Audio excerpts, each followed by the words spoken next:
Pam Bondi walked into the Senate hearing room that day carrying a briefcase full of talking points about integrity and public service, which is a lot like an arsonist showing up to a fire safety seminar with matches in their pocket.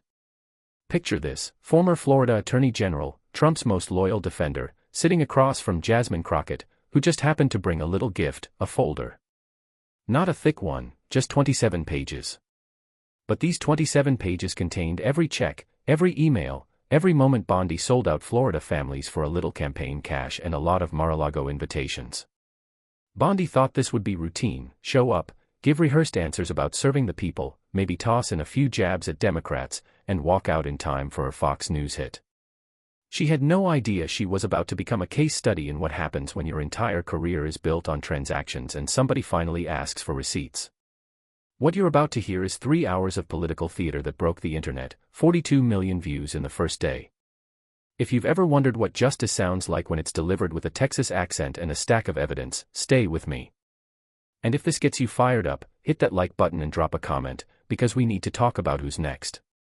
The Senate Judiciary Committee hearing room was packed. C-SPAN's cameras were rolling. Pam Bondi sat at the witness table flanked by two lawyers who looked like they billed $800 an hour. She wore a navy suit, pearl necklace, that perfectly styled blonde hair, the whole serious public servant costume. Jasmine Crockett sat on the dais, a thin folder in front of her. She adjusted her microphone and smiled, not warm, professional, the kind of smile that says, "I know something you don't want me to know." "Madam Bondi, thank you for joining us today," Crockett began, her voice smooth. "I want to start with something simple, something we can all agree on.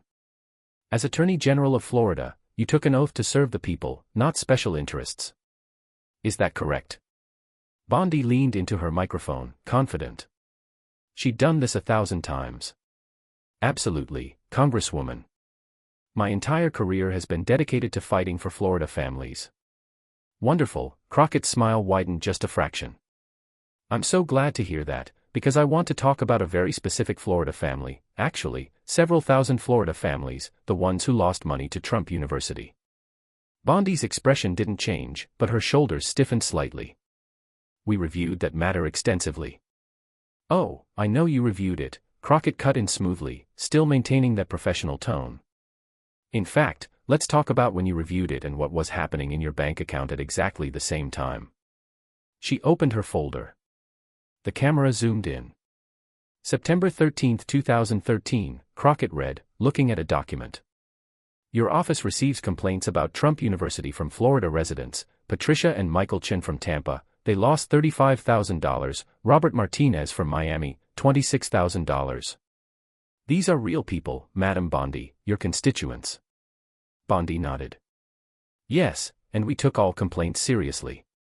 September 14, 2013, Crockett continued, pulling out another page. "The very next day, your Deputy Attorney General, a career prosecutor, not a political appointee, writes an internal memo.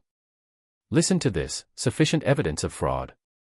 Recommend joining New York-led multi-state action." That's your own staff telling you there's a case. The room was quiet. Journalists in the gallery were typing.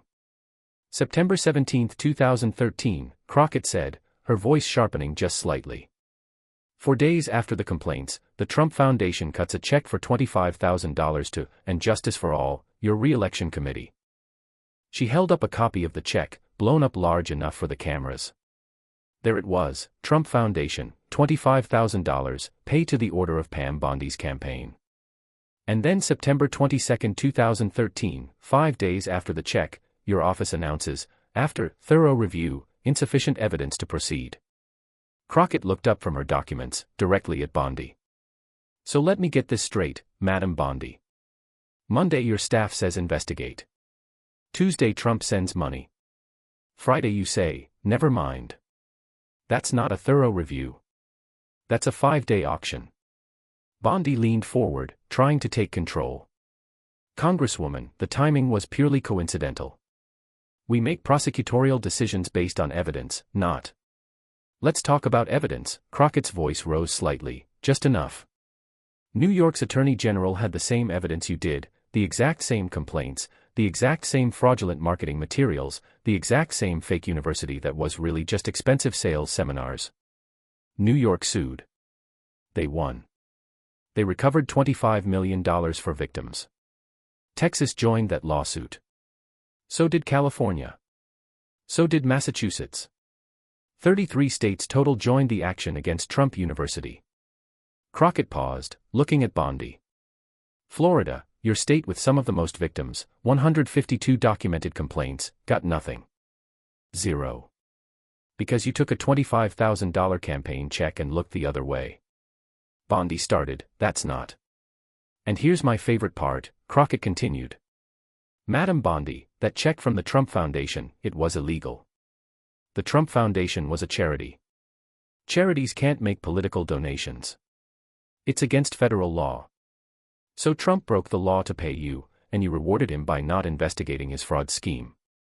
Crockett leaned back in her chair, letting that sink in. That's not public service. That's a protection racket with a receipt. Bondi's face was getting red now. These are gross distortions of. Let's talk about the math, Crockett said, cutting her off again. $25,000, Madam Bondi. That's what it costs to buy Florida's Attorney General. Not a lot when you think about it, I've seen used cars cost more. But for Florida families, Patricia Chen had to declare bankruptcy, her retirement savings gone. Robert Martinez, the man from Miami, had to take out a reverse mortgage on his house at 72 years old to cover the money he lost. Hundreds of families, your constituents, got screwed. Crockett's voice was sharp now, prosecutorial. And you looked the other way for the price of a mid-range sedan. She pulled out one more document. Every other attorney general who investigated got justice for their people, New York, Texas, California. They fought for their residents.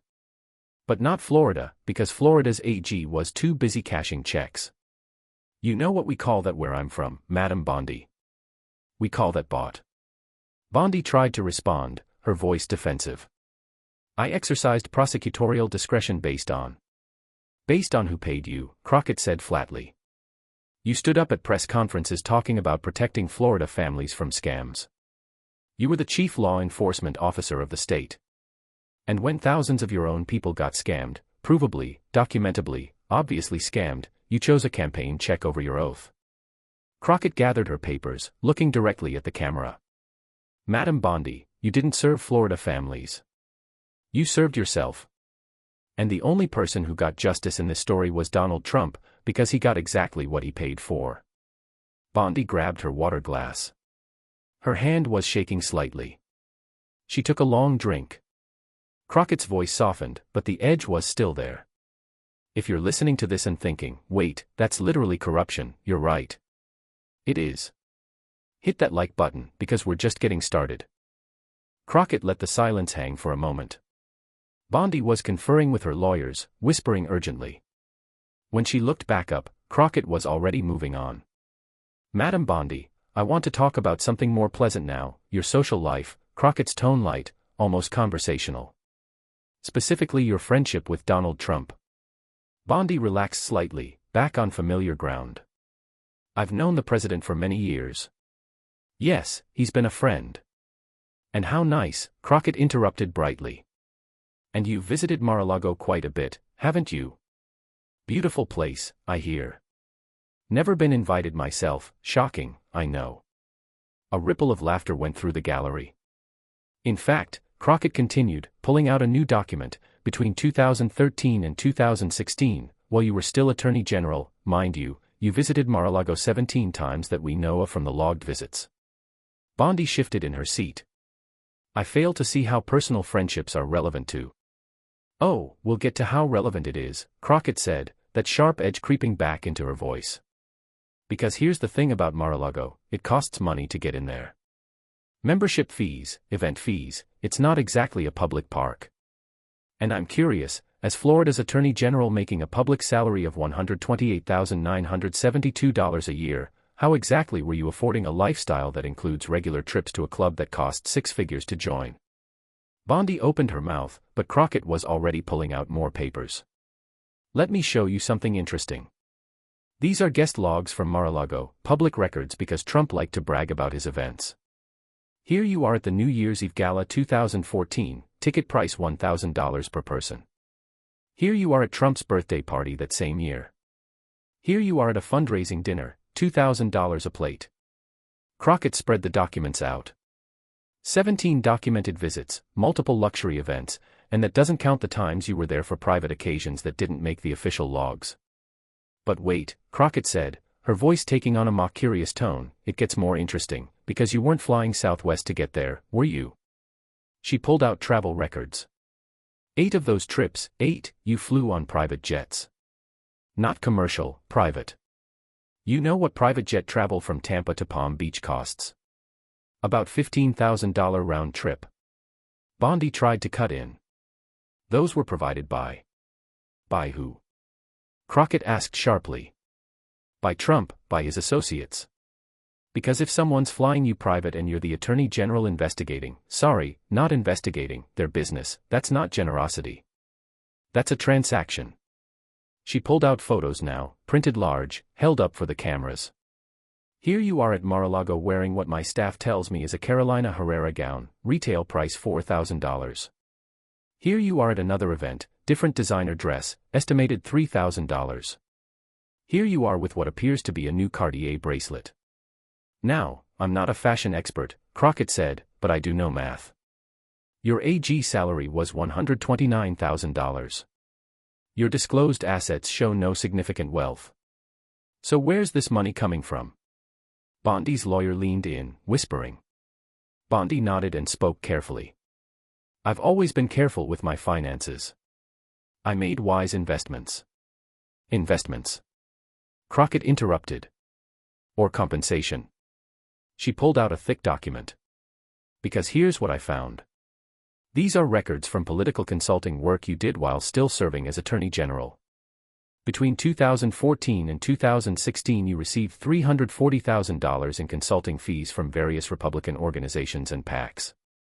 The room erupted in murmurs. Bondi's face went pale. Now Florida law says you can't have outside employment as AG without ethics approval, Crockett continued. Did you get that approval, Madam Bondi? Silence. Did you get ethics approval for $340,000 in outside income? Bondi stammered. Those were reimbursements for speaking fees and $340,000 in speaking fees. Crockett's eyebrows shot up, while you were Attorney General. That's not speaking fees. That's money laundering with a podium. She spread out more documents. And look who paid those fees, Trump Victory Fund PAC, $85,000. Make America Great Again Committee, $120,000. America First Policies, $135,000. Crockett looked up. Every single check connected to Trump organizations. So you're the Attorney General who decided not to investigate Trump University fraud. Trump pays you, directly, illegally, through his foundation. Then Trump's network pays you another $340,000 in consulting fees. And then you spend the next 3 years as his personal guest at Mar-a-Lago, flying private, wearing designer clothes, living large. She let that timeline sit there. That's not friendship, Madam Bondi. That's a business relationship. And the business was protecting Trump. Crockett stood up now, papers in hand. Let me paint you a picture, because I want people listening to really understand this. Month 1, Trump pays you $25,000. Month 2, you kill the investigation. Month 6, first Mar-a-Lago visit logged. Year 2, $340,000 in consulting fees from Trump Network. Year 3, 17 Mar-a-Lago visits. Year 4, you leave office and immediately, join Trump's impeachment defense team. She pointed at Bondi. At what point does this stop being friendship and start being payment for services rendered? Bondi tried to stand, angry now. This is outrageous speculation. And is it speculation that Trump paid you? Crockett's voice rose. No, that's documented. Is it speculation that you killed his investigation? No, that happened. Is it speculation that you visited Mar-a-Lago 17 times? No, sign-in sheets. Is it speculation that you got $340,000 from Trump-connected groups? No, your financial disclosures. The only speculation here is whether you have any shame, and based on the evidence, I'm thinking no. Crockett sat back down, gathering her papers calmly while Bondi remained standing, face red, trembling slightly with rage or fear or both. "You were supposed to be Florida's top cop," Crockett said quietly. "Instead you became Trump's most expensive employee. And Florida families, the ones you swore to protect, paid the price while you collected checks and sipped champagne at Mar-a-Lago." She looked at the camera. "If you're listening to this and your blood is boiling, leave a comment. Tell me who else needs to be held accountable like this. Share this video, because this isn't just about Pam Bondi. This is about every official who treats public office like a stepping stone to get rich." Bondi was still standing. Her lawyers pulled at her sleeve to sit down. She finally did, but her composure was cracking. The confident public official from the beginning of the hearing was gone. Now she looked cornered. Crockett didn't pause. She was building momentum and she knew it. "Madam Bondi," she said, her voice taking on an almost admiring tone, fake admiration, theatrical, "I have to say, your career trajectory after leaving office is impressive. Very impressive." Bondi looked wary. "You went from public servant to, well, let's see." Crockett pretended to count on her fingers. "Lobbyist, foreign agent, political consultant, Fox News contributor, all in about 6 months." She looked up, eyes wide with mock amazement. "That's efficiency. Most people take years to completely sell out. You did it in half a year." Someone in the gallery laughed, quickly stifled. "I joined the private sector like many former officials," Bondi started, defensive. "Oh, you didn't join the private sector," Crockett interrupted. "You became the private sector. There's a difference." She pulled out a new timeline. "Let me walk through this, because the speed is actually remarkable.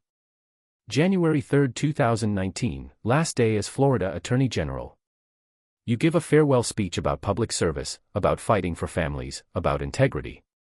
Very moving. January 15, 2019, 12 days later, you're registered as a lobbyist at Ballard Partners, one of the most powerful lobbying firms in D.C. February 2019, 1 month after leaving office, you register as a foreign agent for Qatar, contract value $115,000 for 6 months of work. March 2019, you join Trump's legal defense team for his impeachment. April 2019, Fox News contributor contract, estimated value $200,000 a year." Crockett looked up. "Madam Bondi, you went from serving the public to serving the highest bidder faster than most people update their LinkedIn profile." Bondi's jaw was tight. "Foreign agent registration is perfectly legal."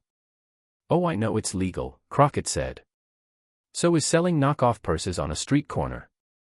But neither is what we expect from someone who just spent 8 years as the state's chief law enforcement officer." She pulled out more documents. "Let's talk about Qatar specifically. This is interesting. In 2017, while you were still AG, the Trump administration supported Saudi Arabia's blockade against Qatar. Qatar was essentially isolated, economically strangled. They desperately needed that blockade lifted. And who did Qatar hire to help change American policy?" Crockett paused for effect. "You." "Well, technically they hired Ballard Partners, but you were the rainmaker, $115,000 for 6 months. So let me ask, when Qatar hired you in February 2019, did they hire you for your legal expertise, your deep knowledge of Middle East policy?" She paused again. "Or did they hire you because you had Donald Trump's personal cell phone number?" Bondi started to answer, but Crockett cut her off. "They hired you for access. That's what you sold, access to Trump, access to the White House, access to policymakers. You're not a consultant. You're a doorman with a law degree." She pulled out another document. "But Qatar was just the beginning. Let's look at your other clients in that first year after leaving office." Crockett read from the list: medical marijuana companies, the same industry you fought against as AG, $95,000. Private Prison Corporation, while Florida's prisons were under investigation for abuse, $140,000. Pharmaceutical Industry Group during the opioid crisis, $200,000. She looked up. "Madam Bondi, you took money from every industry you were supposed to be regulating. You didn't join the private sector. You auctioned yourself to the highest bidders." "Let's add this up," Crockett said, pulling out a calculator for theatrical effect. "In your first 18 months after leaving office, Ballard Partners base salary $500,000, Qatar contract $115,000, various consulting fees $360,000, Fox News estimated $200,000, speaking fees $180,000, other lobbying clients $635,000. She looked up. Total, $1.99 million, call it $2 million in 18 months.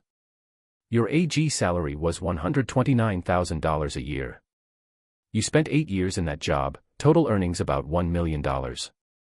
You made double that in a year and a half by selling access to everything you learned and everyone you met in public service.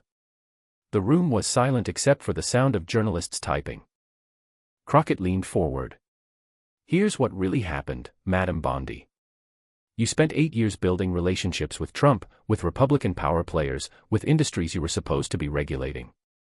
You built those relationships on the public dime, using the authority of your office. And then you immediately cashed in.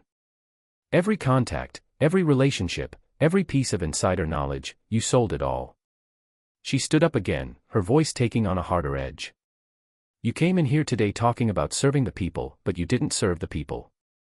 You used them, used the office, used the authority, built your Rolodex, and the moment you could legally cash out, you sold everything you learned to the highest bidder. Bondi tried to respond. I followed all disclosure requirements. Following disclosure requirements isn't integrity, Crockett shot back. It's the bare minimum to stay out of jail. You didn't break the law, congratulations. But you broke the public trust. And in some ways that's worse. She gathered her papers. Because at least criminals know they're criminals. You think you're respectable. You think this is just how things work. And that's the most depressing part of all. Crockett looked at the camera. Share this with anyone who's tired of politicians treating public office like a stepping stone to get rich, because this right here, is what the swamp actually looks like. The energy in the room had shifted. What started as a political hearing had become something else, a moral reckoning. Bondi looked exhausted, defeated. Her lawyers were scribbling notes furiously, probably calculating how much damage control they'd need. Crockett's tone changed, less prosecutorial sarcasm, more quiet intensity. Madam Bondi, I want to talk about February 26, 2012. Do you remember what happened that day? Bondi looked confused, wary. You'll have to be more specific. Trayvon Martin was killed in Sanford, Florida, Crockett said quietly. He was 17 years old. He was your constituent, and he was killed under Florida's Stand Your Ground law, a law you vigorously defended. The room went completely silent. This was different. This was personal. Now I bring this up, Crockett continued, not to relitigate that specific case. I bring it up because of what happened after, because your response to Trayvon Martin's death tells us everything we need to know about who you actually served as Attorney General. She pulled out new documents. After Trayvon Martin was killed, there was massive public pressure to review Stand Your Ground. Civil rights groups, legal experts, families of victims, even some Florida Republicans said, maybe we should look at whether this law was working as intended. You know what you did? You said no. You didn't just decline to review it, you went on national television defending Stand Your Ground. You called the critics outside agitators. You said the law was essential to protecting Florida families. She pulled out a petition. After Trayvon Martin's death, you received 14,000 petitions from Florida residents asking you, begging you, to review Stand Your Ground. 14,000, Madam Bondi, that's not a fringe group. That's your constituents. You said no. Civil rights organizations offered to work with your office on a comprehensive review, free of charge, just to look at the data. You said no. Members of your own party, Florida Republicans, suggested maybe we should examine this law. You said no. Crockett paused. Why? She didn't wait for Bondi to answer. She pulled out campaign finance records. Let's look at your campaign donations from 2012 to 2014, the 2 years after Trayvon Martin's death. NRA Political Victory Fund, $42,000. Unified Sportsmen of Florida, $28,000. Florida Carry Pack, $35,000. Gun Owners of America, $18,000. Total from the gun lobby, $123,000. Crockett let that number hang there. So a 17-year-old kid dies under a controversial law. Thousands of your constituents beg for review. Civil rights groups offer help. Some of your own party members ask questions.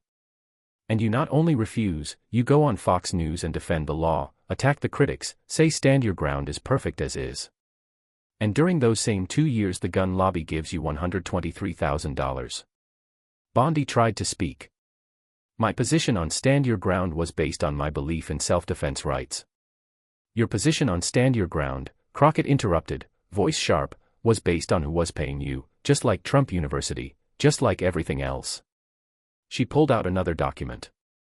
Let me tell you about another case from your time as AG. In 2015 a wealthy real estate developer in Miami was accused of fraud. Your office investigated within 2 weeks. You held a press conference. You called it a threat to Florida families. You pursued it aggressively. That developer had defrauded people of about $3 million total, serious crime, don't get me wrong, but you moved fast. Trump University defrauded Florida residents of over $10 million. You did nothing. Why? Because Trump gave you $25,000. Trayvon Martin, a child died. Thousands of Floridians asked you to review the law. You did nothing. Why? Because the gun lobby gave you $123,000. Her voice rose. Do you see the pattern here, Madam Bondi?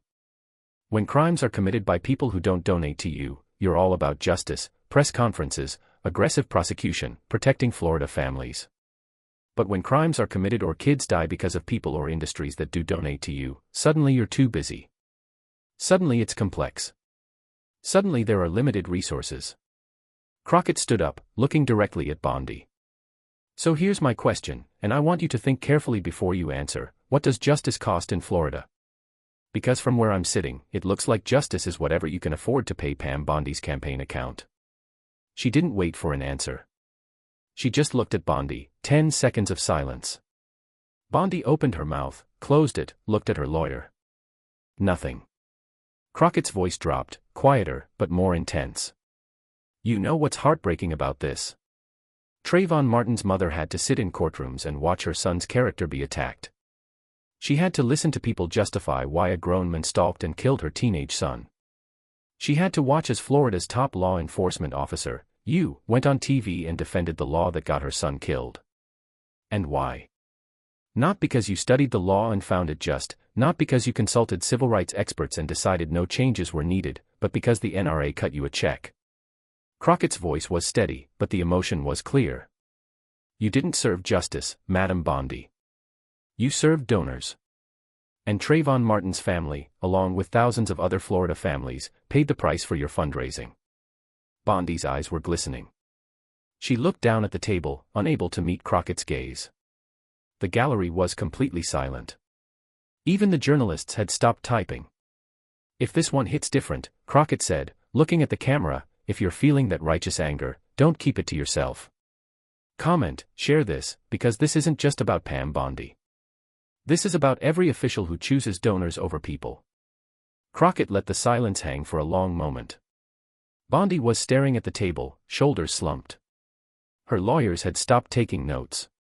They knew there was no spinning this. When Crockett spoke again, her voice was almost gentle, almost. Madam Bondi, I want to give you an opportunity, one chance to show that somewhere in all of this there was a moment, just one moment, where you put the people of Florida ahead of your own interests. Bondi looked up, confused. Can you think of one? Crockett asked. Long pause. One decision, Crockett continued, where you had to choose between doing the right thing and taking the money, and you chose right. Can you think of even one example? Bondi opened her mouth, closed it, looked at her lawyers. They had nothing. My entire career was dedicated to. I'll wait, Crockett said, cutting her off. The silence stretched, 20 seconds, 30. Bondi looked desperate, searching her memory for anything she could point to. The cameras captured every second. Finally Crockett spoke. No. Nothing. Not one example of putting people over payment. Okay then, Crockett said, let me show you what your career actually looks like when you put all the pieces together. She pulled out one final document, thinner than the others, just a few pages clipped together. This is a summary my staff put together. It shows every major decision you made as AG cross-referenced with campaign donations received within 6 months of that decision. It took them 3 weeks to compile, and the correlation is, well, it's stunning. Crockett began walking through it, speaking clearly for the audio listeners. Category 1, Trump-related decisions. You declined to investigate Trump University after receiving $25,000 from Trump Foundation plus $340,000 in consulting fees from Trump-connected groups. Result, Trump protected, Florida victims got nothing. Category 2, Stand your ground. You refused to review the law after Trayvon Martin's death. In the following 2 years you received $123,000 from the gun lobby. Result, law unchanged, more deaths followed. Category 3, Opioid crisis, slow response to pill mills, selective enforcement. During that same period $89,000 from pharmaceutical industry groups. Result, Florida became epicenter of the opioid epidemic. Category 4, Environmental enforcement, declined to join multi-state actions against corporations polluting the Everglades. During that period $67,000 from agricultural interests. Result, Everglades suffered continued damage. Category 5, Consumer protection, declined to join several multi-state consumer protection lawsuits. During that period $156,000 from business lobbying groups. Result, Florida consumers lost protections other states had. Crockett looked up from the document. This isn't about 1 or 2 questionable decisions, Madam Bondi. This is a pattern, a systematic pattern where your official actions aligned almost perfectly with whoever was funding your campaigns. She pulled out another page. My staff ran the numbers. During your 8 years as AG you received campaign donations from 237 different organizations. You made prosecutorial decisions on matters involving 94 of those donors. In 89 cases, 89 out of 94, your decision benefited the donor. Crockett let that sink in. That's a 95% correlation. In social science anything above 90% is considered proof of causation. Your donors weren't supporting you because they liked your policies. They were buying your policies. Bondi was shaking her head, but she had no words. And just when you think it can't get worse, Crockett said, voice darkening, we found these. She held up new documents, printed emails. These are communications between you and your campaign staff. We got them through a records request from a former staffer who finally grew a conscience. The room leaned forward. Crockett read, email from you to your campaign manager, July 2014, before I make a decision on the environmental case, check who donated and how much. Don't want to upset major donors. Gasps from the gallery. Another one, October 2015, tell the pharma lobbyist we're not moving forward with the enforcement action. Make sure they remember this at the next fundraiser. Bondi's face had gone white. And my personal favorite, Crockett said, voice dripping with contempt, March 2016, I need $100,000 for the campaign by end of quarter. See which pending cases involve deep pockets who might want favorable treatment.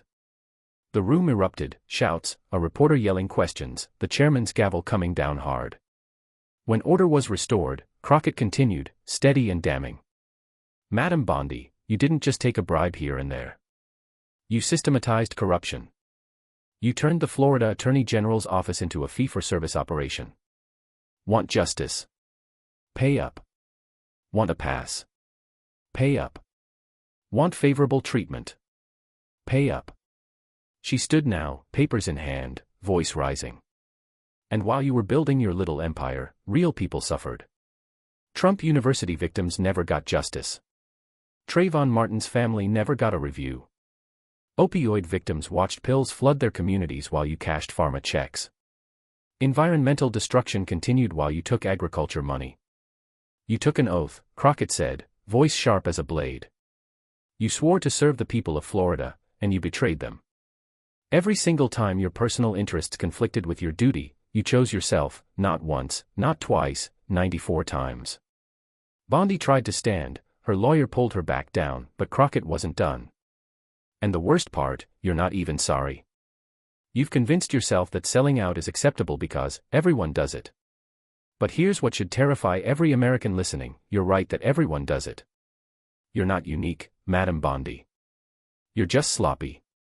You're what happens when the corruption gets so normalized that people stop even hiding it. She walked closer to the witness table, looking directly at Bondi. You asked earlier why I'm doing this, why I won't just move on and let you enjoy your lobbying career and TV appearances. Here's why: because you should be held accountable. Because someone needs to stand up and say, this is not okay. Because every kid in America deserves to know that public service means something more than building a resume for your next gig. Crockett's voice rose to its full power. You sold Florida piece by piece.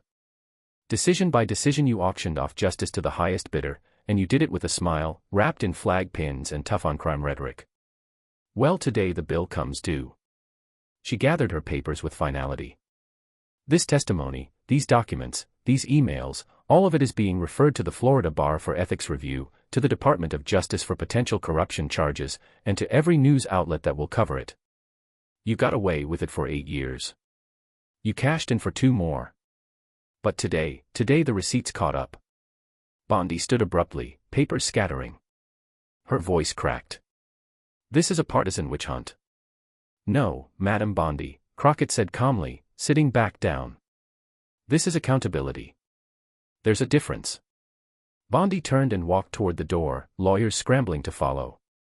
The cameras tracked her every step, slumped shoulders, papers clutched to her chest, the complete absence of the confidence she'd walked in with. In the hallway, reporters swarmed.